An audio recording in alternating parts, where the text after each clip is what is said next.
Good afternoon, everyone. We know it's a very busy time, and so we appreciate you for joining us today for our training on adapting and framing evaluation results to encourage action.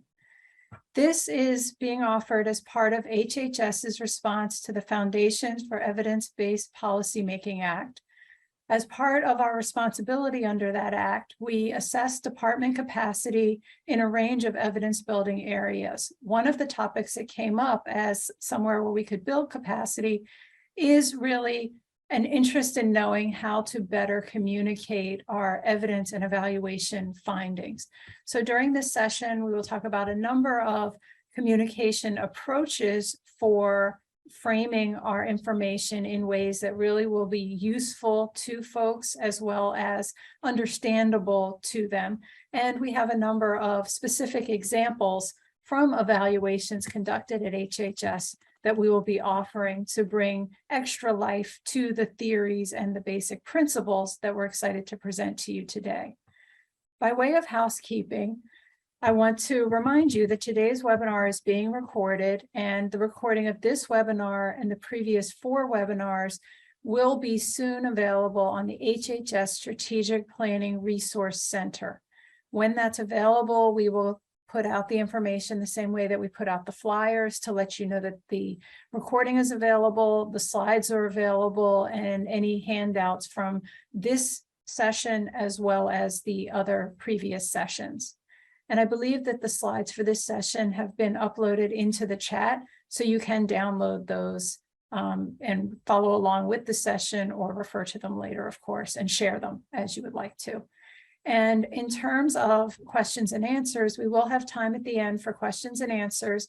So please use the question and answer tool, not the chat, but the question and answer tool to put your questions in, and you can put them out throughout the session. We will get to them at the end, or you can wait till the end and we will refer to them there and answer as many as we can.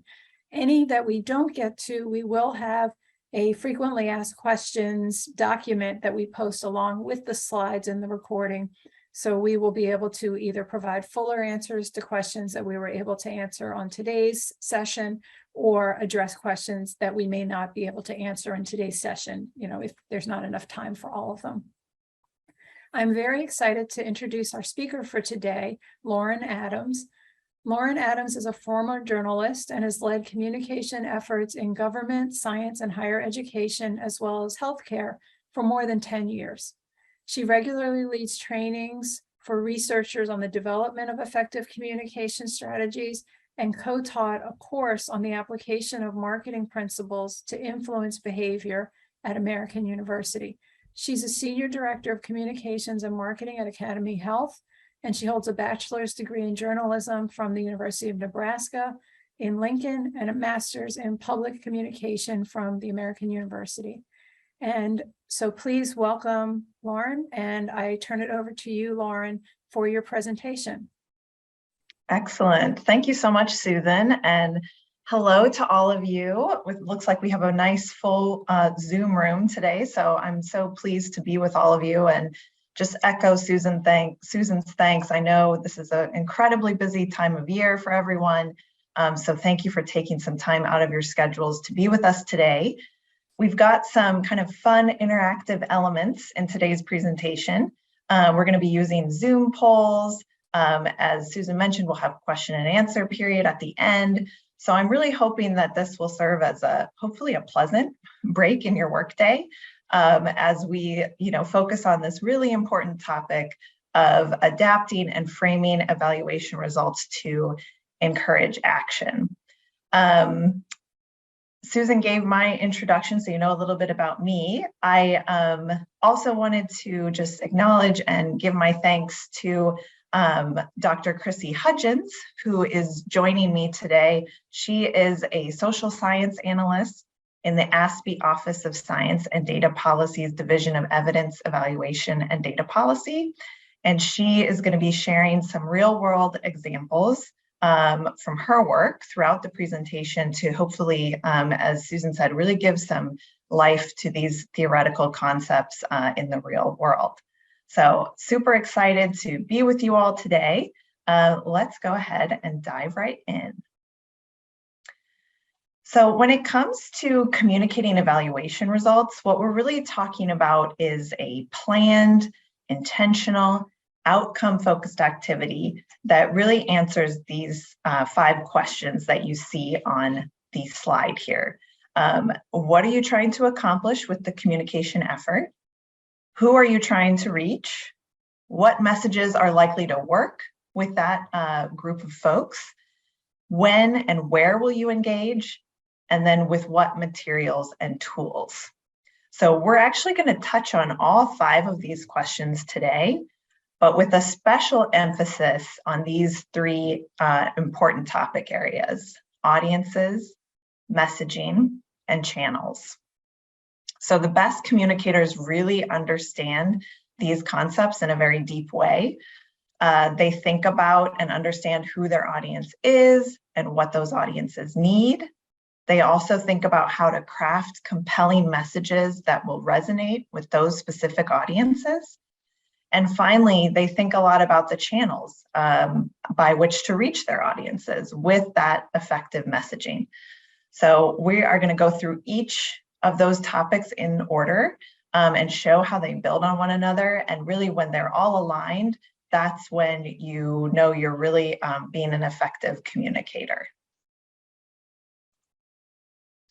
So let's get started with the first topic, which is knowing your audience. It's one of my favorite topics because it's all about people, which can be quite complex and interesting, as I'm sure you've all found in your experiences communicating with various audiences. Perhaps rather obviously, the first step is to define who your audience is, right? So when it comes to evaluation results, you likely have multiple target audiences at varying, in varying contexts. So it will be especially important to sort of categorize those audiences and think about how they differ from one another and how that might inform your strategies down the line. So on this slide, you'll see 3 sort of common target audiences of evaluation results. And in just a bit, I'm going to ask you which of these audiences you are most focused on at the moment. So kind of keep that in mind as we discuss here so that you're ready to respond via a Zoom poll. On the left, you have policymakers. So this image obviously connotes members of Congress and their staff, but there's lots of different kinds of policymakers that you may be targeting. In the middle, we have the program managers. So these are the folks who are responsible for managing the programs being evaluated, implementing them, and really know the programs quite well. Then we have implementation partners, which is kind of a catch-all term for folks on the ground who are helping to implement the programs.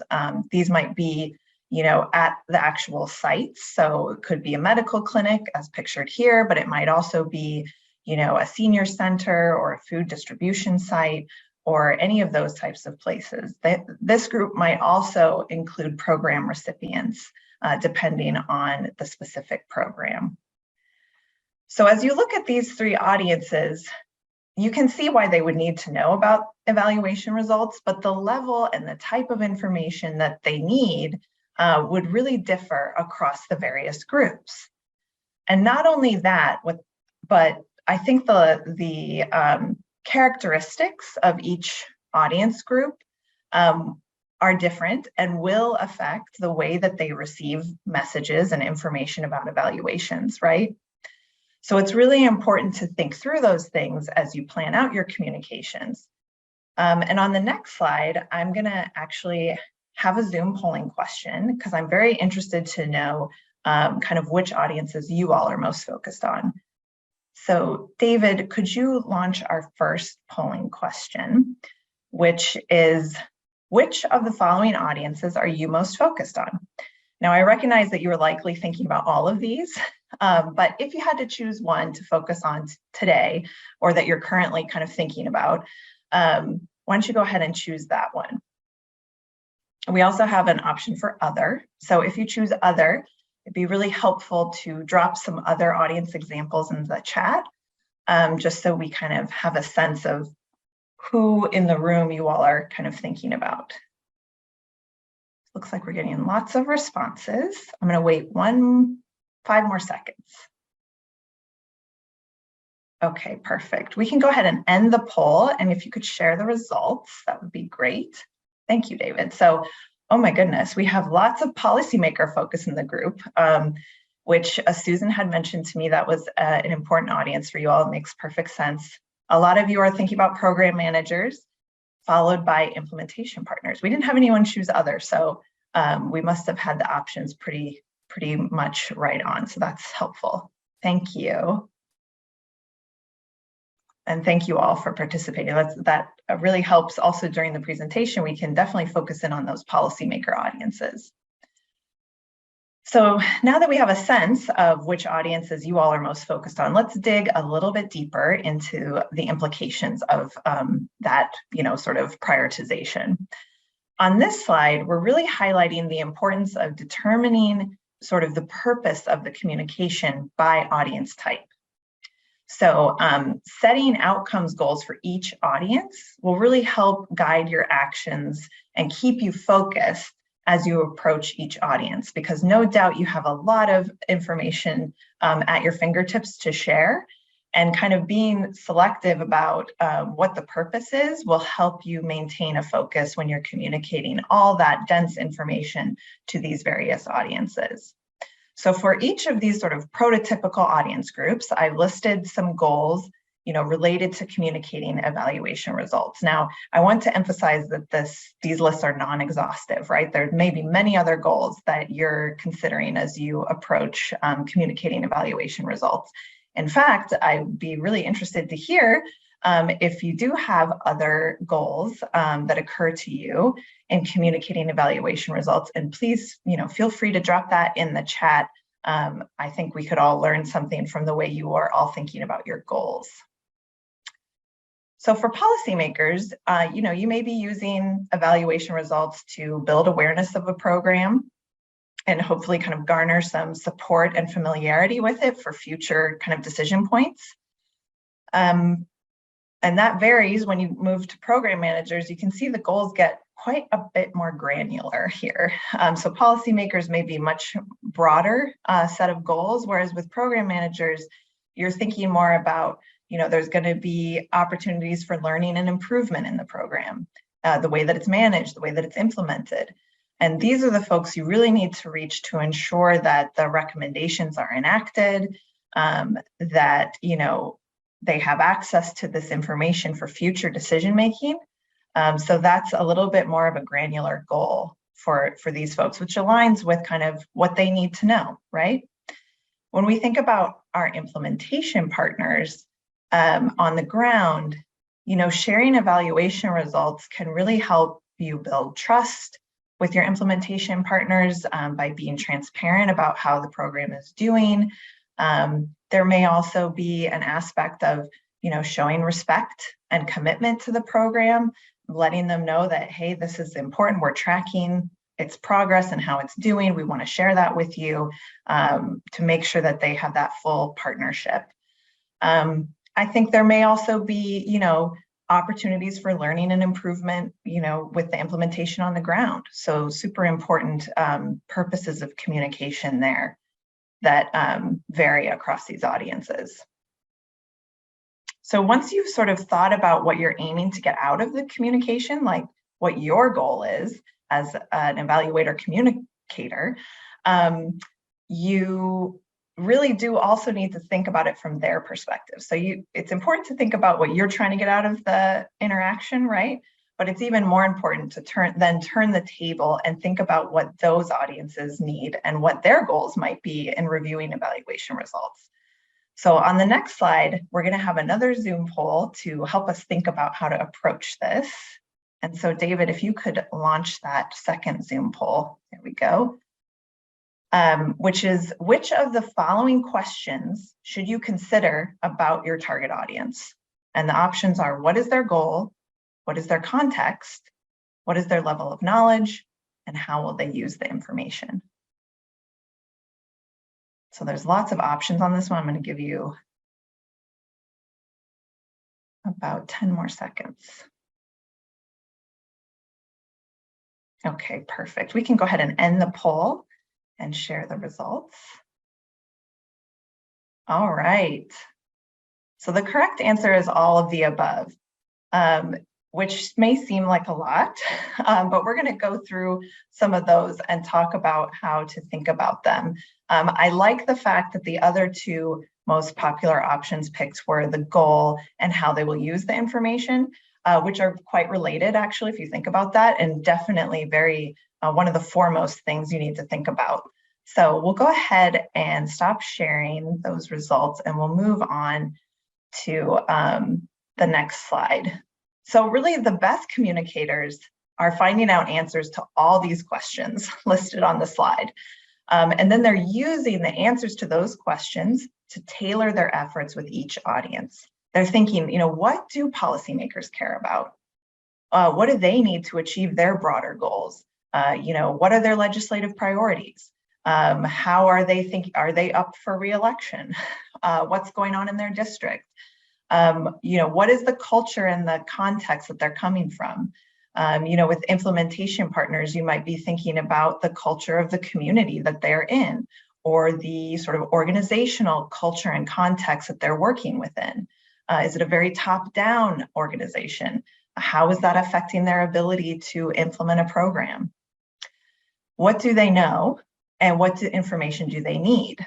So each of those audiences are going to have some expertise in different areas, but they're also going to have information gaps that you're going to need to kind of educate and fill so that they can really act on the recommendations you're bringing from an evaluation. And then how will they be using the information? At what level? Because that's going to determine the type of detail they need. And so at this point, I'd really love to pass the mic over to Dr. Hutchins, who can share an example from her work that really demonstrates the importance of getting to know your audience, especially in the context of sharing evaluation results. So Dr. Hutchins, can I pass it over to you for some comments here? Sure. Thanks, Lauren. So, really how you address different audiences depends on where their interests lie, how they want to be addressed, and relates to positionality of you as an individual and what you represent and your audience, really. So as Lauren has been saying, so I've worked for the last 9 years or so in Indian country as a contractor and as a Fed. And we had a project that wrapped up just a year or so ago, where we were working as doing an evaluation of one of our programs that specifically focuses on providing nutrition and supportive services to Native elders and to their caregivers. And so really, this is a project that involved not only getting the buy-in from our colleagues, our federal colleagues, to evaluate their program, which, as evaluators know, you need your colleagues' buy-in to evaluate their programs, as well as having the buy-in of our Native grantees, because as sovereign nations, in order to be able to speak with folks who are receiving services, we had to have, for instance, tribal council permission. So we had to go out and present to all of the different tribal councils in order to have their permission to actually interview Native elders, for instance, to be able to carry out this evaluation. So it was really a multi-tiered sort of audience of our program colleagues within ACL, Native, tribal councils, the programs that we wanted to actually evaluate in Indian country, and then actually presenting to the Native elders who we wanted to talk to. So those are multiple levels of different audiences to which we had to present what we wanted to do essentially and get buy-in. And so really in terms of thinking about, who is the audience, what is it that they're going to get out of this evaluation that we wanted to do? What interests are we basically going to be able to speak to in terms of what this all entails? And then when done, how do we present the evaluation results back in such a way that speak to what we promised in the beginning, right? And making it short and sweet for folks, so that when we're speaking to the policymakers, both in the federal government and back at the tribal governments, what is it that they need to know? What do the partners, our project program partners in the federal government and implementation partners, if you think of those as our grantees, need to know? And then what do we tell the communities that participated? How do you communicate those results back? And so really thinking through that. And there were a lot of lessons learned, but really understanding the audiences, spending time with the different audiences in order to understand what hits and what doesn't, in terms of making sure that that information really resonates, were important pieces of that work. Wow, what a perfect example. Dr. Hudgens, thank you so much. I think one thing that really stuck out to me as you were talking was just kind of the long game that it is to get to know your audience, bringing them in at the beginning, understanding what their goals might be for an evaluation to start with, and then carrying that all the way through to the point where you have results and you're ready to share them. So, these questions that you're asking yourselves about your audience, they are perennial and they're happening all the time, and you're learning as you go. It's not like you kind of figure out what they care about and that's the end, because as we all know, humans are complex, their priorities change, their level of knowledge changes over time. So thinking through those things continually can be really helpful. Thank you for that. On this next slide, as Dr. Hudgens' example really illustrated, is that these different audiences have different characteristics that should be considered as you plan your communication efforts. One thing that isn't included in this table here, but that I will include in a handout for you all, is the timing. And I think Dr. Hudgens' example really spoke to that, kind of who needed to know what first and then who followed on from that. So if you map your target audiences out in this way, and I've done it again with our sort of 3 prototypical audiences, and thinking about their key characteristics. So what is their goal? What's their culture and context? What's their level of knowledge? And when you map it out this way and see them in comparison with each other, you can see some of the differences more apparently. So, whereas a policymaker's culture and context is, super busy, probably more generalist, has a focus on optics, thinking about the political environment. Whereas a program manager, their culture and context, they're highly invested, sensitive to feedback. They may feel anxious about what the evaluation results will say, what it will mean for them and their work. And then comparing that to the implementation partners who, are reflecting the culture of their community, those organizational dynamics. And you can see how their level of knowledge also varies across those. So I'm sure as you sort of look at this and are listening to examples, you're starting to think about how these characteristics would inform something like messaging. So let's move on to the topic of messaging, to think through kind of what are the important aspects that we need to focus on with messaging. So we're going to talk about 2 key concepts really around framing and structure. But before we dive in, you guessed it, I have another Zoom question for you. So I'm going to ask my colleague David to launch our 3rd Zoom question. It's a true or false. So if you use a word by its primary dictionary definition, all audiences will understand exactly what you mean. Just give you a few more seconds here since it's just a true or false. We'll go ahead and end the poll and share the results. Oh my gosh, 100% correct. I wish it was as easy as going by the dictionary definition of a word, but unfortunately that is not how communication really works. If only it were that easy, right? In reality, there can sometimes be a difference between what you say and what your audience hears. And this is because, our understanding and the way that we hear things is shaped by our own personal experience, our worldview, our perspective. Where using plain language can help with that. And that's something we'll talk about throughout these slides, but also, using concrete examples, making sure that what you're saying relates to what somebody is, their experience that they can relate it to. So on the following slides, I'm going to share some best practices to help you align what you say with what your audience understands. So it is tricky, but it's definitely possible. And there's some ways that you can kind of increase the likelihood that those two things will align. So on this slide, you'll see some ways to find common ground for compelling messages. So while you may be coming to an evaluation with a very different perspective than your target audience, those of us on this call, we are not members of Congress. At least I don't think there are any members of Congress on the call today. So you're going to have a very different perspective on the evaluation results than a senator or even a staffer on the Hill would have. So that's okay. That can be a strength, actually. And you can always find a way to center your message around things like shared goals and experiences. So can you find issues that you agree on? For example, perhaps the evaluation shows, slow progress in an area that people were hoping would be, more advanced at this point.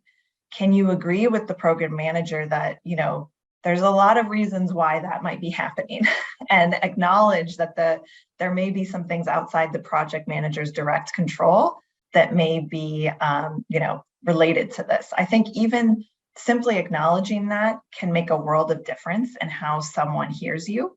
It helps when an audience feels understood by you. So when you try to understand where they're coming from, they're going to be more likely to do that in return, to try to understand you.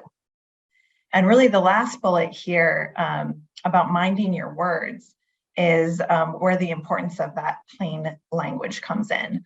So, a senator is not going to be as fluent in all the many acronyms you may use to regularly describe aspects of your program or the program that you've evaluated. So it's important, to choose those right words. Try to stay away from jargon that your audiences won't understand. And instead, use language that they themselves might use.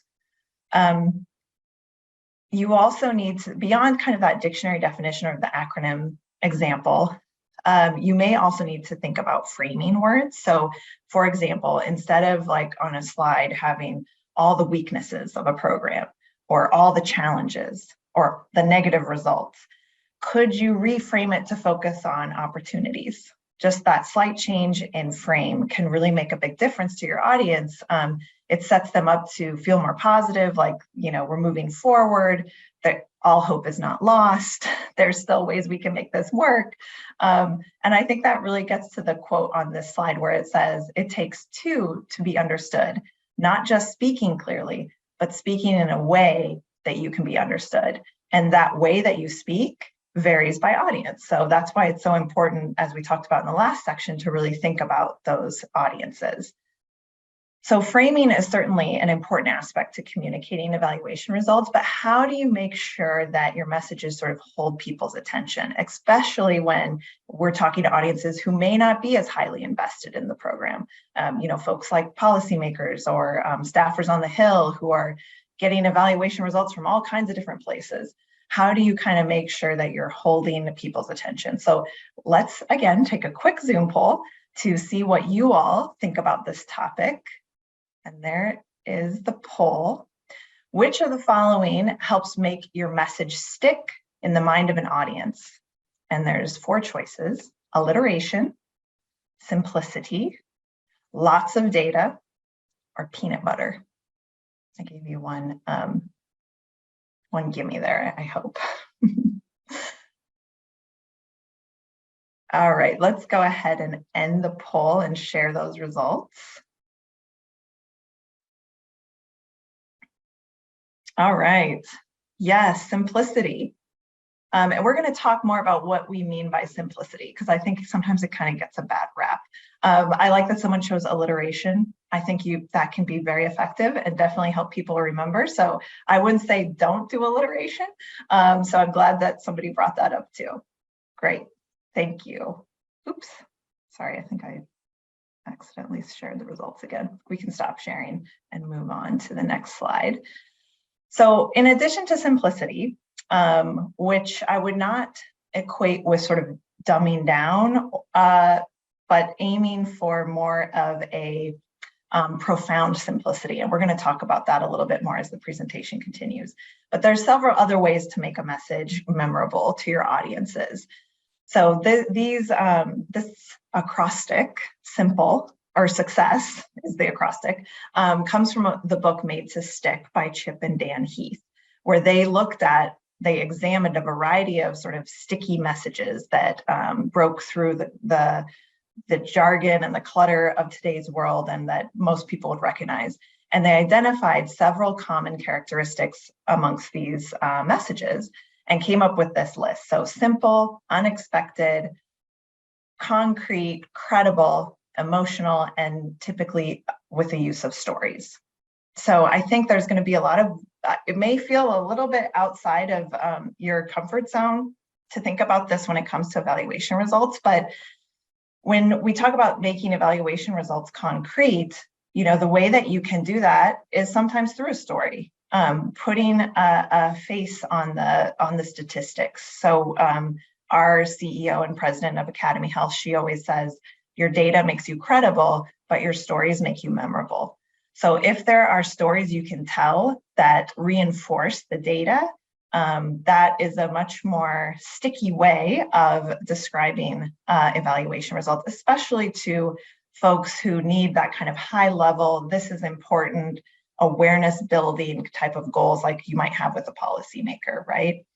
I also wanted to highlight the emotional part because that can feel a little strange probably when you're thinking about evaluation results, but it doesn't have to be like sad or happy necessarily. It just, I think, speaks more to sort of the story that you're telling, why it matters, what is, the end goal at the end of the day to, improve health outcomes among this community. It doesn't have to be like overly cheesy or, hallmarky, but I think adding a little human element to the evaluation results, particularly around among, high level audiences, can be really effective. And yes, I think titles are really important. And I'm so glad that folks have mentioned that in the chat, and ways to keep them, even titles, keep them simple, unexpected, concrete, credible, emotional, maybe incorporate some storytelling even in the title. Beyond the content of your message, it's also important to think about how you structure it to encourage action. So evaluations, of course, are going to be really rich with data, complex methods of how you arrived at that, or the evaluation team arrived at that result. But when you're focused on, really sharing the results, you need to deliver the information in a different sort of prioritized way, right? So for many of you, you learn how to summarize your work in the format of an abstract, right? So you start out with the hypothesis, kind of the question that you're going to answer, and then you move on to the methods, how you're going to answer that question. You may talk about your data sets, then you get to the results, and then you end with the implications in the discussion section. But to inspire action, I'm going to ask you to actually invert the abstract, right? So start off with that implication section. Now, for some audiences, such as congressional members, this will mean starting off with your results and what they mean. And it's pretty, kind of bottom line up front. But for others, such as program managers or implementation partners, you may want to first start with sort of those shared goals in order to frame the results in a way that, shows how they connect to the goals, right? Because we know folks can get anxious about evaluation results, especially people who are highly invested, who have really given their blood, sweat, and tears into making this happen.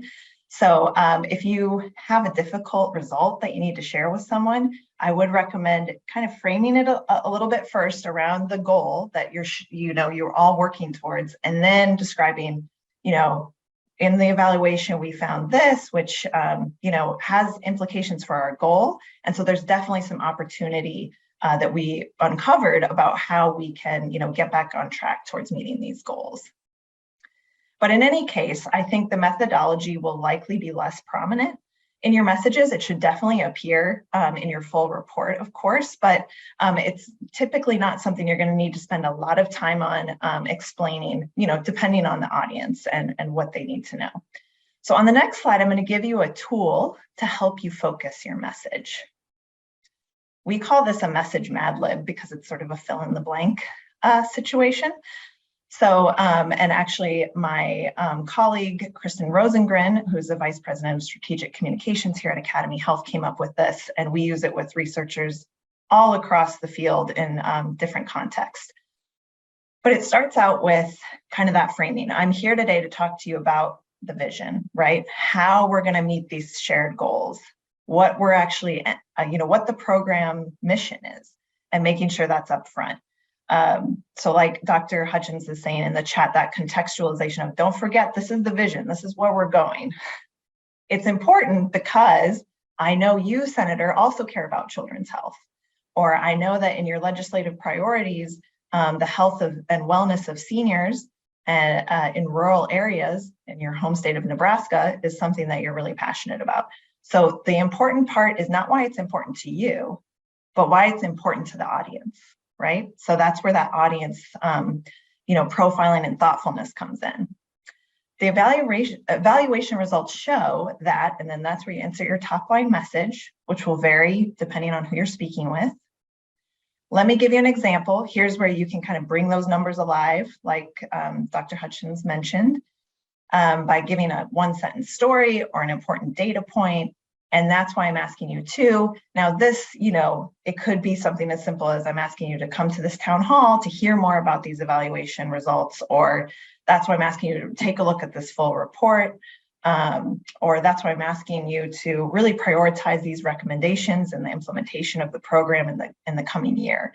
So that ask will really depend on your audience and kind of where you are in your conversation with them. My goodness, time is flying by, so I'm going to keep plugging along, but loving the comments in the chat around storytelling and how to kind of make things sticky for folks. So keep it coming. All right, so now we've thought about who we're talking to and what we're saying to them, but let's dive into the topic of how to reach them. And again, we're going to start off with a very short Zoom poll. It's an easy one. It's true or false. So David, if you could go ahead and launch that. Thank you. The way you deliver information may require you to tailor the format of the information. True or false? I'll give you about 10 more seconds. We're getting great participation on the polls. Thank you, everyone.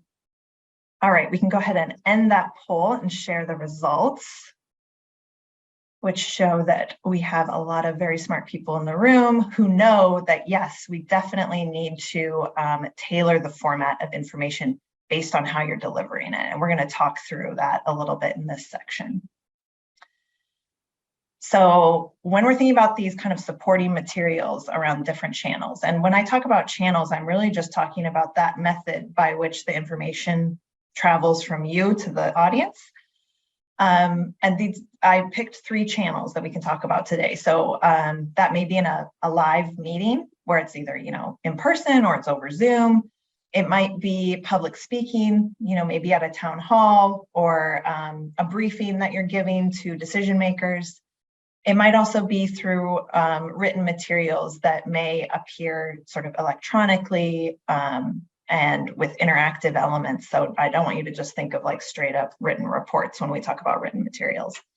But there's lots of different considerations for your materials when you think about these different channels, right? So of course, for meetings, especially with policymakers who are busy and may have last minute schedule changes, planning for those interruptions, for distractions, as many of us are still working from home, we all know that things can come up where you have to step away, and just being prepared to deal with that and follow up at another time, really focusing on 1 to 3 messages. So of course, there's going to be leave behinds that you create with more detail and with your contact info, but verbally, people just cannot, we are not made to take in more than really 1 to 3 messages.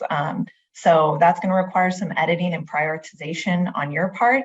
But I think the more work you do to understand your audience, the easier that's going to be for you and the more obvious it's going to be. When it comes to public speaking, really trying to develop a story arc getting that attention up front, developing it, bringing your audience along with you, remembering that they may not have the full picture that you have. So bringing them along and then making sure to close strong at the end. Knowing the format, will there be live Q&A? Who's going to be there? Again, going back to that audience, what's the setup going to be? Will I be on camera? Will I be able to see participants or not? Because that can kind of change how you want to interact with folks. And then when it comes to those written materials, thinking about the importance of an executive summary. I know you all know this, but for many audiences, even the most invested, a 60-page report is just so much. And giving folks an executive summary or a really well-organized table of contents so they can flip to the relevant sections is something to really think creatively about. And then creating products of variable length for specific audiences, right? So you've got your executive summary, you have the full report, but could you also do like a one-pager or something that you could just leave behind a senator's office that would really give them the bottom line information? And then best practices for data display. We're going to talk a little bit about that at the end here. But in the following slides, I'm going to share some best practices for materials in each of these channels. And then Dr. Hutchins also has some great examples to share from her experience. So when it comes to meeting leave behinds, I put a couple examples here. One is from AcademyHealth on the right, and then the other one is from CMMI and their sort of at a glance fact sheets that they do, which I think are really well done. So you can see that these are both one page. You don't even have to flip them over. Their use of graphics are really strategic. I liked how the CMS one really takes you through the story. So it kind of gives you the overview of the model that they evaluated, but then it tells you like the key features, gives you that background so that as somebody who's not fully, who may not know the ins and outs of this various model, that they're kind of giving you that education before they start giving you the findings. And I feel like the findings are actually quite prominent, even though they appear later in the document. So there's lots of ways to give prominence to information in leave behinds. It doesn't have to be the first thing you say. It could be the part that has the coolest graphics or that's in bold or the bulleted list. So thinking through that. And these are the documents that you will go and you'll probably have a conversation with somebody, but then you leave that behind so that they can dig in deeper to aspects of your presentation. They can follow up with you. Those are the key priorities and they might even be able to stick it in a briefing book, if you meet with a staffer, that they can give to their members so that they have that information. When it comes to presentations, I would really challenge you to follow some of these slide rules. One being, don't have typos in your title, which I have done here, so shame on me. But effective slides really follow these three rules. They have a simple, consistent design. I would really try to focus on one concept per slide because you don't want the slide to distract from what you're saying. So people are doing a lot. You guys are all doing a lot right now as I'm talking. You're listening to me, hanging on my every word, but then you're also looking at the slides, reading, you're looking at the imagery, how does that relate? You're looking at how many bullets are here. So making it easy for your audience by keeping them focused on one concept at a time and limit the amount of text. I can't tell you how pieces of my heart die when people say, I know you can't read everything on here, but the key points are X, Y, and Z. Now I understand why some people do that because they're kind of doing double duty with the slide. It's the slide and it's the leave behind. And I get that sometimes you need to do that. But if you are presenting to a big group of people, think about making things readable and understandable. And I think actually, Dr. Hutchins, didn't you have a example that really related to font size, didn't you? I'm sorry to put you on the spot. I don't know. I was just seeing in the chat about when your typeface and size changes in the middle of a sentence, and I was just about to write how distracting that is. Yes, absolutely. Yes, that's so true. And I think, misaligned graphics, it takes away from the important information that you're saying. And, sometimes the information is complex and it doesn't need any competition, right? It's hard enough to explain what, your key messages without distracting your audience with those small things. And they're small, but sometimes you don't catch them because you're so in the weeds. I didn't catch this typo, for example, because I'm just like going through the slides. So having another person take a look at them can be really helpful. Just one fresh set of eyes, somebody who's not as familiar with the topic can be a way to catch those things. I'm sorry, I didn't catch it when I looked at it too, Lauren. Okay. I read it. I saw it in there. Someone did catch it, but I thought it was on this slide, which also has effective. But there you go. So this slide is actually about kind of your written or your electronic materials and just some like guiding principles. What are the purpose of these things? So obviously you have the full report, it documents everything. But when you create these supporting materials, they have a different purpose. They are to help audiences comprehend information quickly, to identify relationships and patterns, so they can see that in your graphs and your charts and your visuals, to prioritize the most important findings, right? So where does the eye go and how does that help someone understand what's most important? To help them engage with the message and hopefully, if appropriate, share it with others. So if you have a great success story to tell, making a graphic that people can easily share via email or even post on their LinkedIn or whatever it might be to help that message carry on further. So I think, Dr. Hutchins, you had some examples related to these sort of written materials. So I want to pass the mic over to you to share. Sure. I think I had mentioned earlier, I mentioned ACL, the Administration for Community Living. That's where I came from before coming to ASPE. And one of the things that we started doing at ACL really was as a result of pushback from our implementation partners, for instance, from grantees, from folks in the regional offices, and then also from people in the community about not being able to really access our big reports, our big evaluation reports, and wanting something that was more workable, right? Being able to really pick something up and look at it and get something from it quickly. Also, as I noted, I'd been a contractor before. So, I had an interest in being able to better present information. So we've really been at ACL, we had really been trying to work into some of our evaluation contracts, better ways to communicate information to different audiences, especially based on our experience with that Title VI evaluation with our programs for American Indians, Alaska Natives, and Native Hawaiians. We'd really done that in a participatory way. We had a steering committee. So we also had the benefit of having a regular sort of iterative process of back and forth of this works, this doesn't work. So with that, we actually, when we produced our final report, and I can put the link into the chat, we actually made it so that it is one big hunkin' report, but it actually has pieces that you can remove. So it has like short pieces on the effect of COVID-19 on our grantees. So it's just a pull-out section, for instance, so that you can just have like a short section. When we would go and do, we also produced annual reports so that it wasn't, you had to wait until the very end of the evaluation to find out what was happening with the evaluation, for instance. We also got feedback from the elders that we visited that when we would give them something to look at, that it was way too small in terms of font. That was the story, Lauren.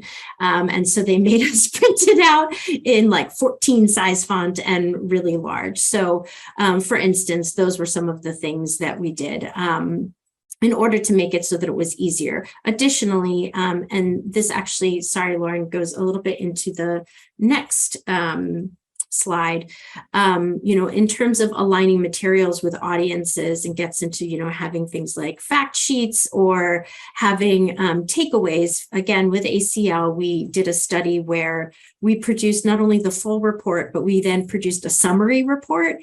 So a little bit larger than an executive summary, but not much. And then we also produced I think we called it, we had some how-to guides, and then we produced what is it? I have it written down over here, a collaboration action document, because we got a lot of feedback that, we don't want to have to read the entire evaluation to be able to get the gist of what are the recommendations and the takeaways.